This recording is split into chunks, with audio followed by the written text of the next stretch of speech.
When you think about medical treatments in the Middle Ages, you might picture doctors with long beards and heavy robes, using mysterious methods to cure their patients.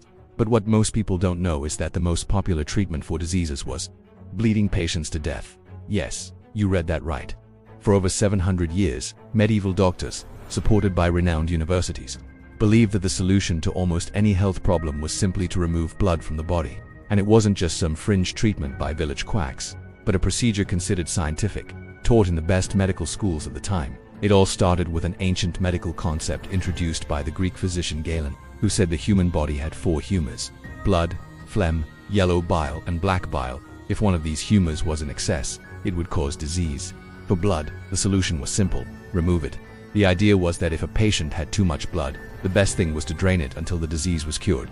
It was a cycle of bloodletting that only ended when the patient either got better or died, depending on how much blood was removed. In practice, doctors would use sharp lancets to cut veins, apply leeches to suck blood, or even use heated glass cups to vacuum blood. It may sound like a nightmare, but, in a way, this treatment sometimes brought temporary relief for fevers and aches, since blood loss would lower blood pressure, giving the patient a fleeting sense of improvement. The most ironic part of it all is that, despite being such a dangerous practice, it was used even by important historical figures. King Charles II of England, for example, underwent a bloodletting session in 1685 during a stroke. His doctors drained nearly 2 pints of his blood, and guess what? He died shortly afterward.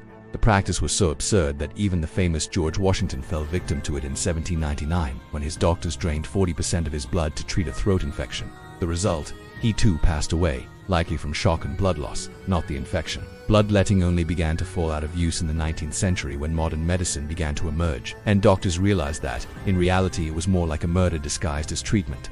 But until then, countless lives were lost in the name of medieval science, all because of a simple belief that less blood meant better health. The real question that remains is, how did everyone believe this made sense at the time? You've probably heard stories of peasants with torches, chasing women accused of witchcraft and burning them at the stake. This is the image that Hollywood loves to show of the Middle Ages, right? But here's the big surprise. The real medieval witch hunts were much less intense and quite different from what we usually imagine. What really happened is far more bizarre and, to many, somewhat ironic. In fact, medieval Catholics were quite skeptical of witchcraft. For them, the idea that someone could truly make a pact with the devil seemed absurd. It wasn't until later, during the end of the Middle Ages and especially the Renaissance and Reformation, that witch hunts became a real obsession. Interestingly, the witch hunts weren't driven by the Catholic Church, as many believe. Catholics, in fact, were initially against witch hunts, considering them superstitious and unfounded.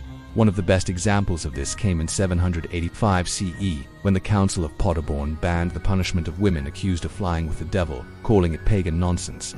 Throughout the Middle Ages, if someone was accused of witchcraft, the Church was more concerned with the impact of the accusation on the faith of the community than the need for punishment. The real madness of the witch hunts began much later, between the 16th and 17th centuries, during the Protestant Reformation. The Reformation split the Catholic Church and the Protestant Church, and many Protestant regions began to see witchcraft as a real threat. In Germany, for example, where the Protestant Reformation was strongly established, witch hunts intensified in an absurd way. Protestants, especially leaders in German regions, became so obsessed with the idea of religious purification that they became the biggest perpetrators of witch hunts in history. In a Protestant German city like Bamberg, the witch hunts were in full swing.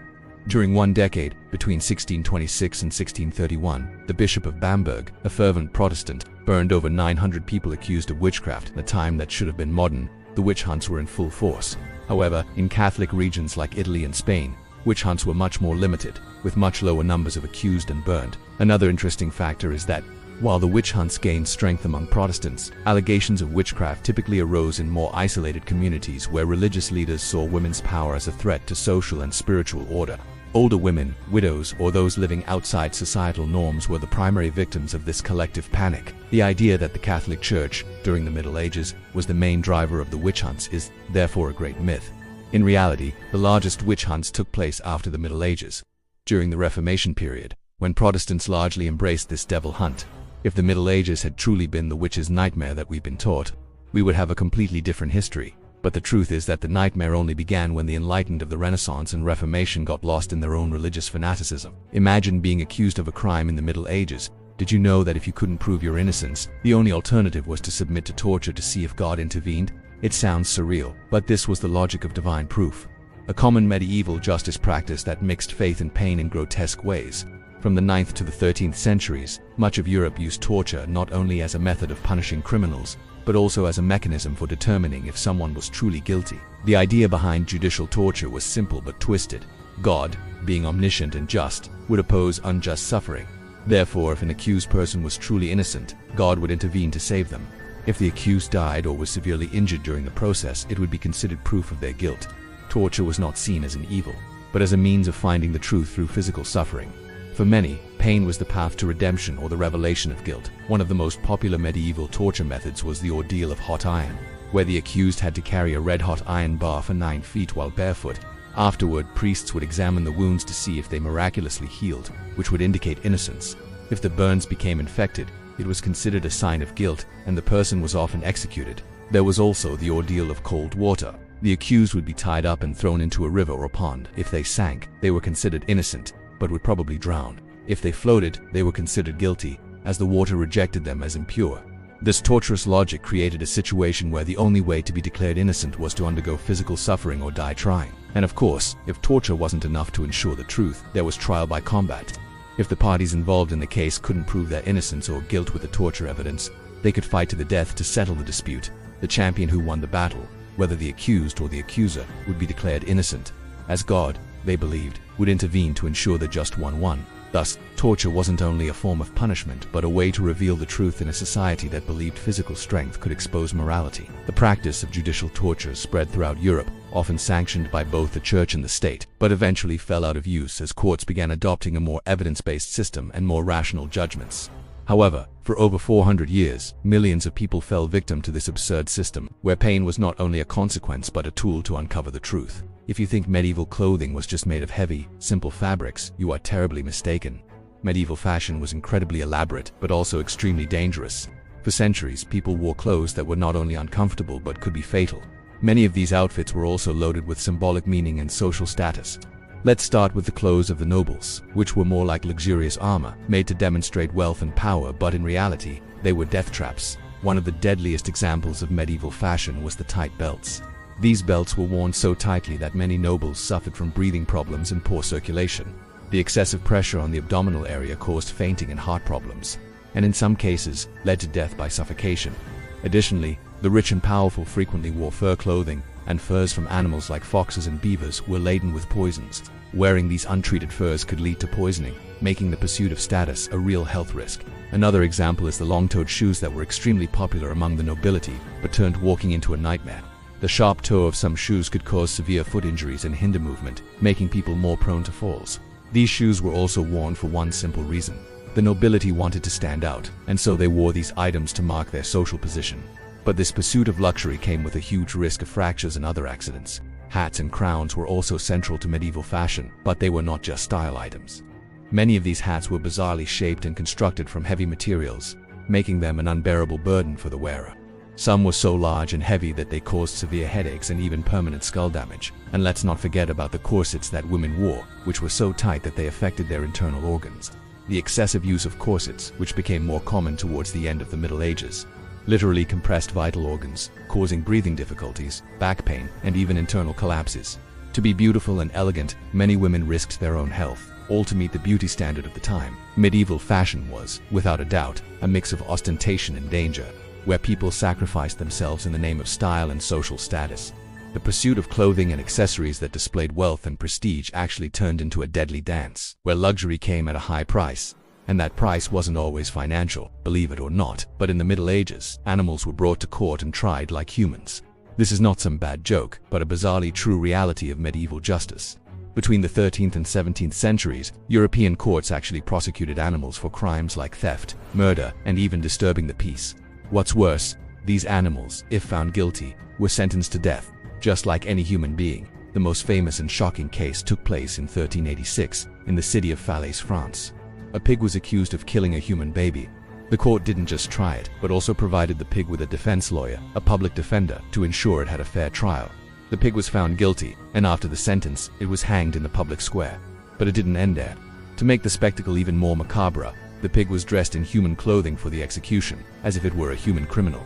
This wasn't an isolated occurrence, but a relatively common practice. The goal was to show that even animals, through their actions, could could be held accountable for human morality. Another notorious case involved field mice in 1519, France, who were prosecuted for destroying crops. The court appointed a lawyer to defend the mice, arguing that his clients were merely following the laws of nature, unaware they were harming human interests. The court, of course, sentenced the mice to excommunication and banishment from the territory, a surprisingly symbolic sentence. It wasn't enough just to destroy their crops. Peasants wanted to see the mice banished from society, and it doesn't stop there. In 1478, in a small village in Switzerland, a court put beetle larvae on trial for crop damage. The court even issued an arrest warrant for the insects, who of course didn't show up. The court proceeded with the case and decreed that the larvae be officially banished from the territory. This might sound like an absurd scenario, but to the medieval mindset, it made perfect sense. For them, all of God's creation, whether human or animal, had a soul and therefore should be treated with the same moral and legal rules. The practice of bringing animals to trial was not limited to France or Switzerland. Many cities in Western Europe, such as Germany and Italy, recorded over 200 cases of animal trials, ranging from pigs to locusts and even flies. These situations often reflected people's fear of nature and the desire to control everything out of the ordinary. For medieval thinkers, the concept of morality and justice extended to all creatures, human or not. But what truly makes these trials so peculiar is that they weren't just a legal matter, but a public spectacle, with people gathering to watch animal executions, as if they were the latest social event. The idea that even animals could be morally responsible for their actions reveals the medieval view of a world where moral order had to be maintained, even in the smallest and seemingly insignificant actions. Over time, these absurdities faded as legal systems evolved, and laws began to focus more on reason and evidence than on fantastical trials of animals. But for centuries, the idea that animals could be morally accountable for their actions was a core part of medieval justice. The Middle Ages were not kind to children, especially when it came to newborns.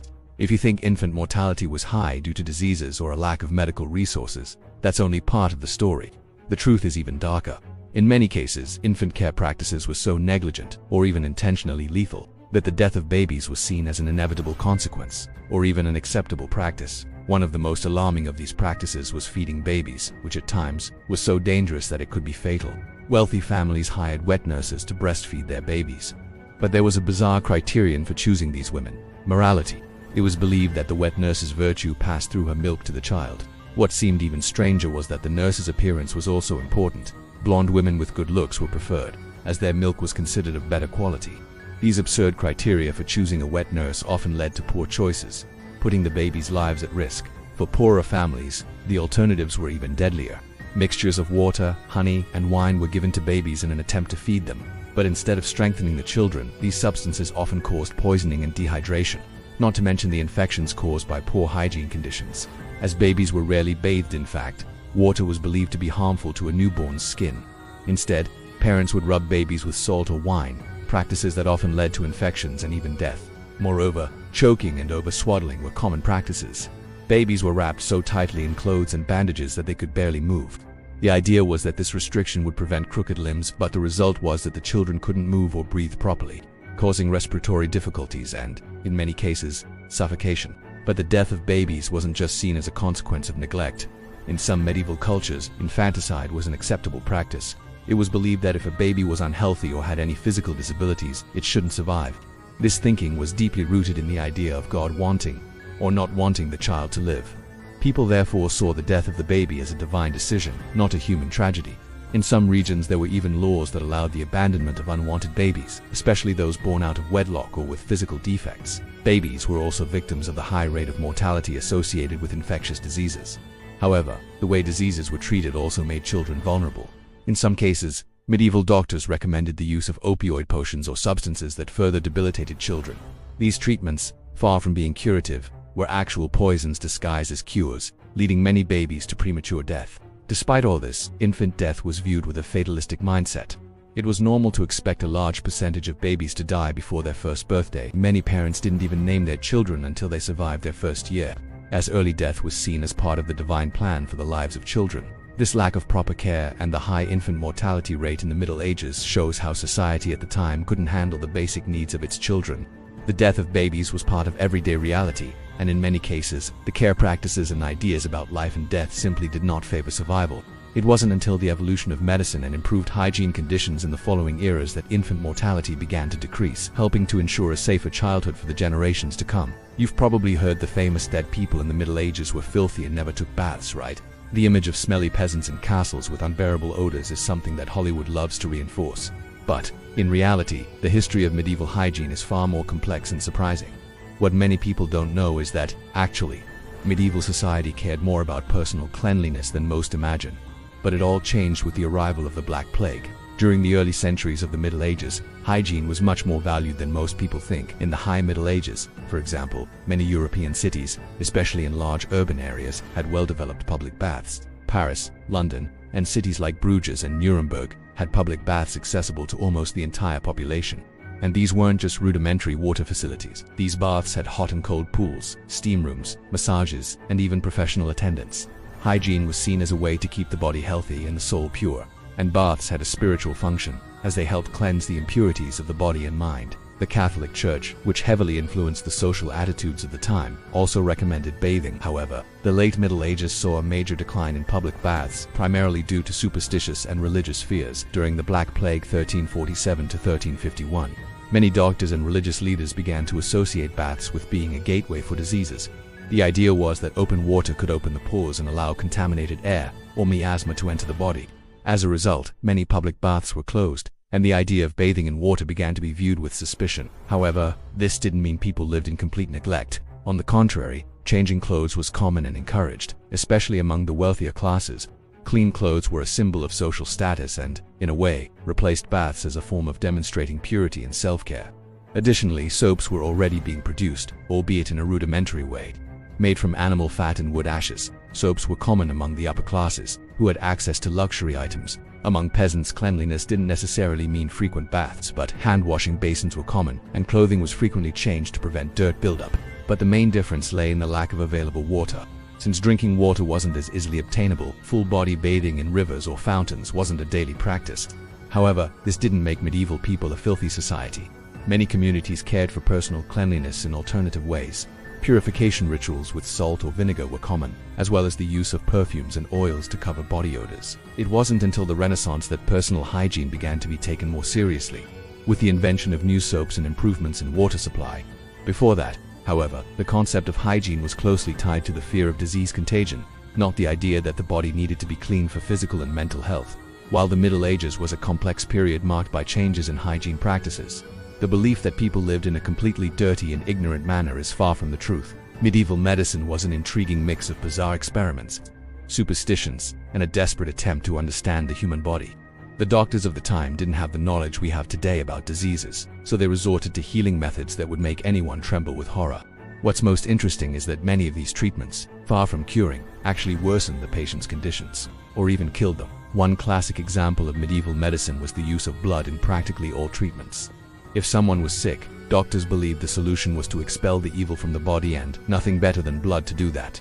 The most common treatment for a multitude of diseases was bloodletting, where doctors would cut the patient's veins or use leeches to drain blood in an attempt to balance the body's humors.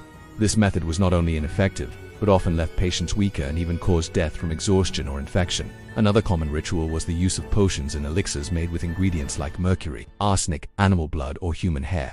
One of the most popular elixirs was a mixture of cow urine with honey and herbs, supposedly to cure respiratory diseases. What's fascinating is that many of these remedies were passed down from generation to generation, accepted as valid treatments, even though they frequently caused more harm than good. Moreover, medieval doctors and healers believed that curing various diseases was directly tied to spiritual and mystical factors. The use of sacred relics and amulets to cure diseases was common. Many people turned to saints and their personal belongings, believing that touching a piece of their clothing or a sacred bone would heal their ailments. In some parts of Europe, even the power of precious stones was invoked to heal diseases, such as the use of emeralds to fight fever and rubies to treat vision problems. One of the most unusual treatments was urine therapy. No, this isn't a joke. In the Middle Ages, many doctors believed that urine had healing properties. The urine test was a common method used to diagnose diseases, where the doctor would analyze the color, smell, and even the taste of the patient's urine. Urine was also used in medicinal potions, and it was believed that drinking the urine of young virgins would cure diseases like leprosy and even syphilis. And of course, we can't forget about the treatments based on witchcraft and magical rituals. In the Middle Ages, the line between medicine and the occult was thin. and many healers used incantations and sacrifices to treat their patients. For example, it was believed that bleeding a bat and drinking its blood would cure inexplicable diseases. Many medieval doctors saw these practices as a legitimate part of their profession, not just superstition. These healing practices and rituals, although bizarre to us today, were part of what doctors believed to be the way to restore health. What's even stranger is that often these beliefs and practices worked, but not for scientific reasons instead. It was due to the placebo effect, or even the death of the patient, who was freed from the disease in a tragic way. Medieval medicine was a field of experimentation, wrong intuitions, and desperate attempts to bring healing in a world that still didn't understand the true science behind diseases. If you think the Catholic Church always adhered to spiritual principles, get ready for one of the biggest surprises of the Middle Ages. The Church not only sold salvation as if it were a commodity, but this became one of the biggest scandals in medieval history.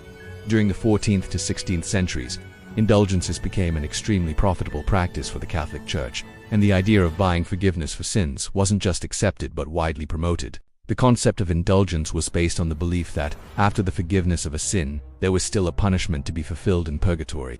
The Church, it was believed, possessed a treasury of merits accumulated by the good deeds of Jesus, Mary, and the saints, and these merits could be transferred to the faithful, reducing their time of suffering in purgatory. The only thing needed: money. That's right. For a sum of money, a faithful person could obtain an indulgence, essentially buying years of relief in purgatory, or even the complete remission of sins. Popes and bishops at the time knew this was an excellent source of fundraising, and that's exactly what they did. Johann Tetzel, one of the main preachers promoting the sale of indulgences, became famous for his campaign in Germany. He became known for his famous phrase, "As soon as the coin in the coffer rings, the soul from purgatory springs."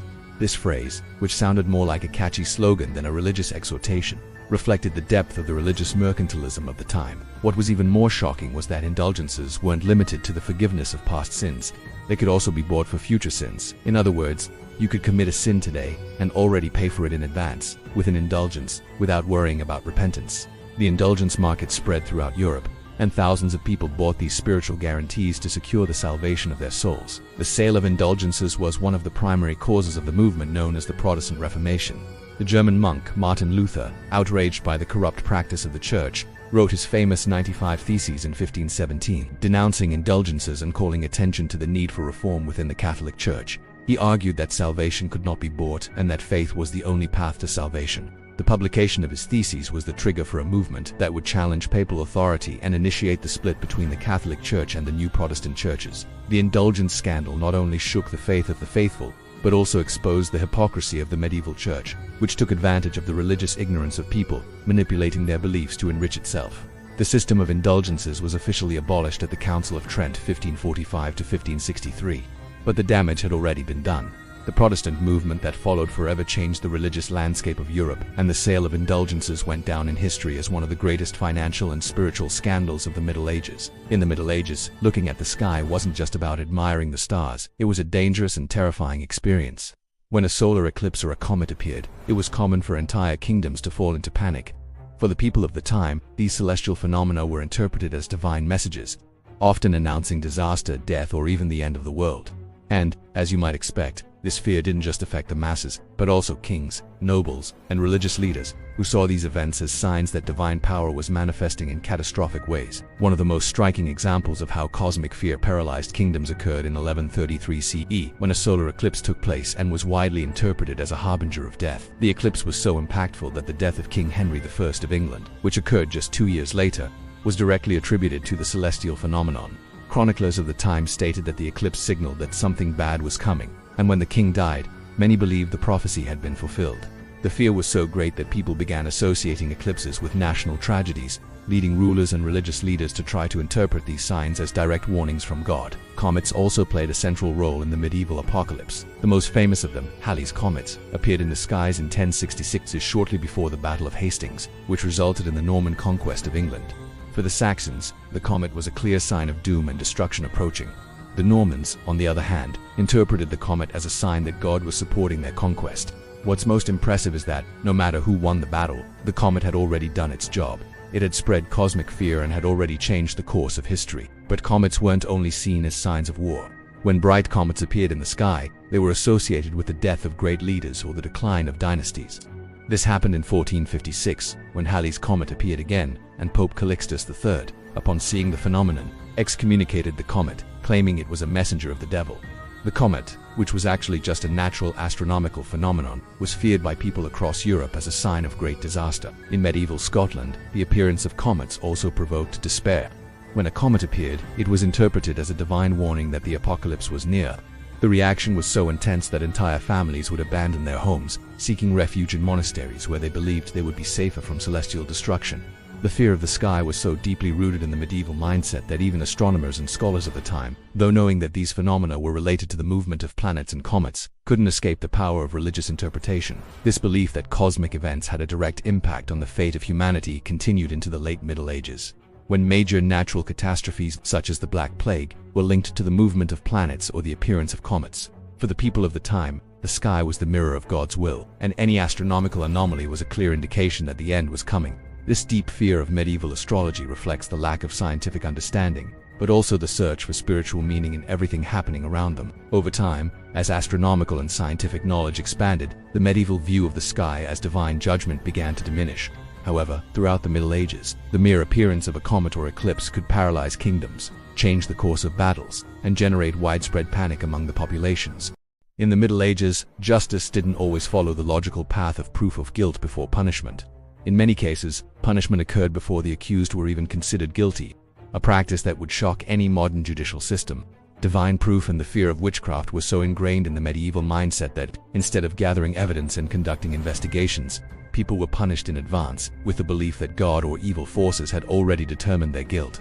And the worst part, in many cases, guilt was only decided after extreme torture. In medieval courts, especially in more isolated parts of Europe, the judicial system often didn't concern itself with presenting concrete evidence to judge a person's innocence or guilt. The concept of proof by pain was so deeply rooted in medieval thinking that physical torture was used to extract the truth directly from the accused body. If someone was accused of witchcraft, heresy, or even murder, courts often decided that torture was the only way to ensure the truth was revealed. This concept of judgment based on torture was tied to what they called the ordeal proof of God. In a trial, if the accused couldn't prove their innocence in a traditional way, they would be subjected to a physical test that, in theory, would be supervised by God. One of the most bizarre examples was the ordeal of cold water, where the accused was bound and thrown into a river or lake. If the person sank, they were considered innocent, but likely would drown. If they floated, they were considered guilty, as the water rejected their body. This practice ignored any logic of human justice, with the belief that God had already chosen who was innocent or guilty. In practice, witch trials were where these ideas of preemptive punishment became most visible. If a person was accused of witchcraft, their guilt was already assumed due to the mere accusation. Women, in particular, who were seen as more vulnerable to temptation by the devil, were often brought to trial without any real proof being presented.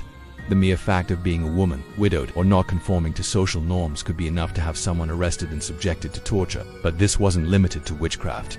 In some regions, trial by combat was considered a form of proof of guilt. When the evidence wasn't clear, courts frequently ordered the accused to face a fight to the death against their accuser.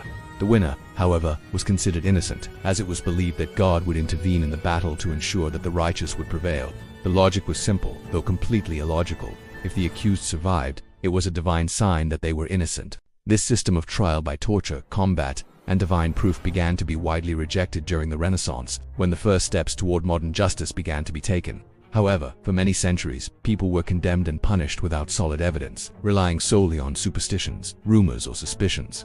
The idea that punishment could be a form of purification of the soul led to a medieval justice system that was both brutal and profoundly irrational. Public executions in the Middle Ages weren't just a punishment for criminals, but a true social spectacle, something that gathered crowds and provided entertainment for the population.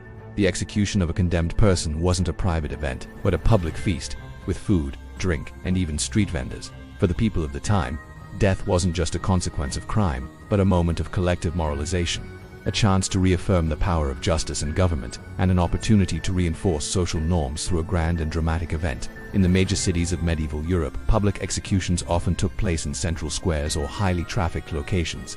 These events were announced in advance, and large crowds would gather to witness the ritual of punishment. The most common form was hanging, but depending on the crime, the condemned could be beheaded, burned at the stake, or even quartered. Each method of execution had a symbolic meaning depending on the severity of the crime. For example, beheading was reserved for nobles or high-ranking individuals, while hanging was for commoners. The burning at the stake was the most common punishment for those accused of heresy or witchcraft, a form of purification through fire. What truly made these executions a spectacle was the elaboration of the event. The execution wasn't just a punishment, it was a public performance. Food vendors and artisans set up stalls around the square, creating an almost festive atmosphere, with the crowd watching the process of death while enjoying snacks and drinks. Some executions were so famous that they attracted crowds of up to 10,000 people, as if it were a live show with guaranteed entrance. The execution of William Wallace, the Scottish hero, in 1305, was one of the most dramatic and complex events. He was captured, tortured, and taken to the square to be hanged, disemboweled, and beheaded in a grotesque public execution. King Edward I of England wanted the spectacle to be a lesson of fear for the Scots, but it ended up becoming a symbol of resistance. The public watched with pride and horror, and the execution only strengthened Wallace's image as a martyr. In addition to reinforcing the idea of justice, executions also played an educational role. The authorities believed that watching a public execution taught the people the limits of acceptable behavior. In fact, people were often encouraged to bring their children to witness the consequences of crime, so they would become respectable citizens.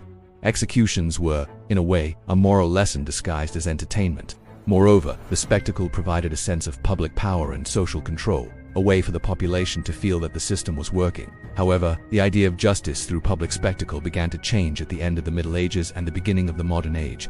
As ideas about punishment evolved, society began to question the effectiveness of these public executions as a deterrent to crime, and over time the methods became more private and humane. But for centuries, public executions were an essential part of medieval life, where death was transformed not into something to be feared, but into a show of morality and entertainment. If you think the way we treat mental illness today is hard to understand, imagine the approach of the Middle Ages. During this period, mental illnesses were not seen as treatable conditions, but as demonic possession or divine punishment. The idea that someone might have a mental health issue was often ignored, and instead mystical or religious explanations for psychological suffering prevailed. Rather than medical treatments, patients were often subjected to religious rituals, exorcisms, and even torture, with the hope of expelling the demons supposedly possessing their minds. For much of the Middle Ages, the Catholic Church played a central role in explaining and treating mental illness. For the religious leaders of the time, people who displayed strange behaviors, hallucinations, or cognitive deficits were often accused of being possessed by evil spirits. The diagnosis of demonic possession was common, and the response to this was often torture or exorcisms. These rituals were frequently extremely violent and could involve the use of holy water, fervent prayers, and even the burning of incense to drive away evil spirits. Another common treatment for mental illnesses was treatment through pain. One of the most popular therapies was exposure to extreme cold, where patients were left in freezing conditions to purify their minds and bodies.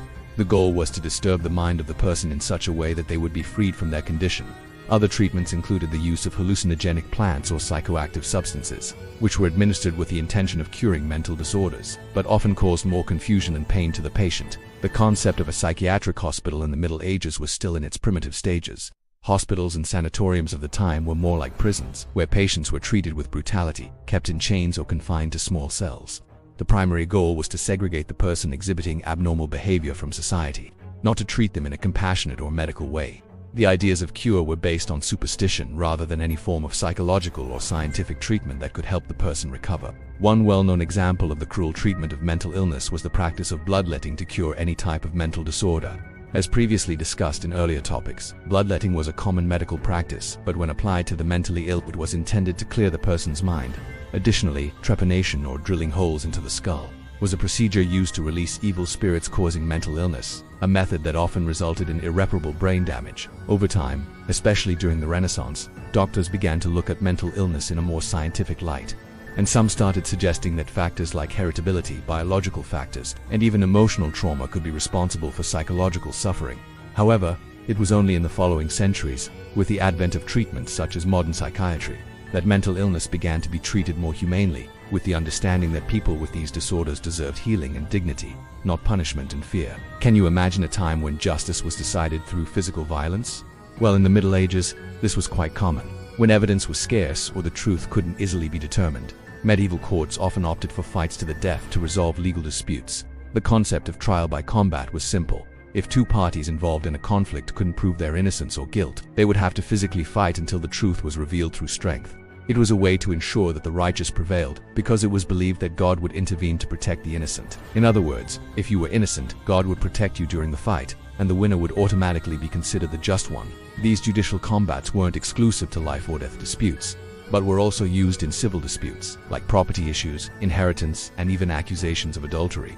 For medieval society, physical strength had significant power, and a simple fight could decide who was right and who was wrong if someone was accused of a serious crime, like murder, and the evidence was insufficient. The solution was to send the accused to a battlefield, where the two combatants, the accused and the accuser, would face off, and the result of the fight would be seen as the divine decision on who was telling the truth. The concept of champions was also part of this process. If the accused was a woman, or someone who couldn't or wouldn't fight, they could choose a champion, a person of the opposite sex, who would represent their actions in the fight. The idea of putting men against women, or people from different social classes, brought notable irony, as medieval justice, in its quest for order, ended up creating a series of injustices within the process itself. The most famous example of this occurred in 1386, when a man named Jean de Carouche challenged the accused Jacques Legris to a judicial combat to decide the guilt in a case of sexual assault against Carouche's wife. Carouche's champion won the fight, and Legris was sentenced to death. Carouche's wife was considered innocent after the combat, and, of course, her husband was proclaimed the winner of the truth. In addition to judicial combats, there were also other types of rituals of combat used as proof of virtue or moral purity. If a person was accused of something like theft or forgery, the court could suggest that the accused participate in a fight with the guardian angel, essentially, a divine fight that involved oaths and the belief that the force of good would overcome evil. Despite its popularity in the Middle Ages, the use of judicial combats began to be questioned toward the end of the medieval period. Ideas about justice began to become more rational, with the emergence of written laws and a more organized judicial system. However, judicial combats persisted until the 16th century, gradually being replaced by other methods of judgment, such as trial by jury. Today, we can look back at the Middle Ages and wonder how society could believe that physical strength was a legitimate way to resolve legal disputes. But for medieval people, combat was the reflection of a world where morality and truth were defined by strength, and God was always in control of the divine battles. In the Middle Ages, the line between religious faith and violence was often thin. The Catholic Church, which had enormous influence over people's lives, viewed any deviation from its doctrines as a threat to the divine. The fear that heresy could contaminate the faith of Christians led to a series of brutal and bloody persecutions, often justified by the belief that heretics were evil people who needed to be purified to ensure the salvation of their souls and the souls of others. The persecution of heretics was not just an isolated phenomenon, but became an official policy in many European kingdoms. The Inquisitors were the main agents of this faith-based witch hunt. These men were tasked with investigating the beliefs of people, and if they found any sign that someone was questioning the church's dogmas or practicing divergent faith, they were considered heretics. The Inquisitor's job was not just to investigate but to extract confessions from the accused, often through torture. Torture was intended not only to extract the truth about the accused's sins, but also to force a confession of heresy, as it was believed that physical pain could purify the soul of the condemned. Often, the victims of persecution were women, accused of witchcraft, black magic, or simply holding faith that was not aligned with the church's official doctrines. The witch hunts became particularly intense between the 14th and 17th centuries, but before that, in the Middle Ages, there was widespread fear of anything deemed a heresy. The Inquisition was formally established in the early 13th century to eradicate movements that challenged the church's authority, such as the Cathars and Waldensians, who believed in an alternative version of Christianity. The inquisitorial process was straightforward. Someone was accused of heresy, interrogated, tortured until they confessed, and then burned at the stake. But the fear of heretics wasn't limited to individual persecutions. Religious wars were also a reflection of this collective paranoia. The most notable example of this was the 30 Years' War, which lasted from 1618 to 1648, fought primarily between Catholics and Protestants in Europe. Thousands of people died, not only in battles but also due to religious persecutions, with heretics being the largest victims. The war wasn't just a territorial dispute but also an attempt to ensure that the right faith would prevail, and any deviation from the official doctrines was seen as a threat to the salvation of humanity. It's important to note that while the persecution of heretics was primarily aimed at Christian heretics, non-Christian religions, such as Jews and Muslims, were also strongly persecuted in many parts of medieval Europe. Jews were forced to convert to Christianity under the threat of death, and those who refused were victims of mass expulsions and pogroms. The fight against heresy was not just a religious matter but also a political one. Rulers in various medieval nations supported the Inquisition to consolidate power and ensure that their populations followed the one true religion. Religious unity was seen as essential for political stability and the security of the kingdom, and any dissent was viewed as a threat to social order. For the Church, eradicating heresy wasn't just a matter of faith, but a political necessity, justifying violence. The persecution of heretics began to decline only with the Enlightenment in the 18th century, when ideas about religious freedom and human rights began to be more widely discussed. The French Revolution and the rise of religious tolerance helped to reduce the intensity of these persecutions. However, the story of how faith and violence intertwined during the Middle Ages remains one of the darkest chapters in our history.